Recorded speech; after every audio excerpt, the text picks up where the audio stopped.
hozirgi mana shu ketishimizda siz bizni yaqin kelajagimizni qanday ko'ryapsiz? Kelajakni ko'rmayapman. Shunday ketaveradi. Endi men juda ko'p o'yladim. Shunday ketgan taqdirimizda ham juda uzoq ketadi. Xalqimizni o'zi harakat qilmasa, endi harakat qiladigan xalq emasda bu. O'tirsa o'tiradi, tursa turadi. O'z holicha, o'z ixtiyori bilan turmaydi, o'z ixtiyori bilan yurmaydi. Shunga o'rgangan million yillar bo'yicha qul bo'lgan. Shunday bo'lgandan keyin quldan nimani kutasiz? Quldan qul tug'iladi. Otasi ham qul bo'lgan, biz ham qul. Bizni bolalar ham qul davom etaveradi. Chunki u qullikdan tuzilish uchun siyosat boshqa bo'lishi kerak, davlat boshqa bo'lishi kerak, demokratiya degan gaplar bo'lishi kerak.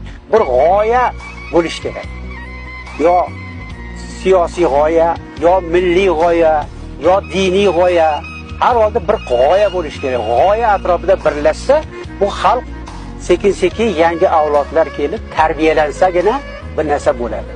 Lekin bugungi siyosatimiz, bugungi ahvolimizda hech narsani ko'rmayapti. Bu 100 yil davom etadi.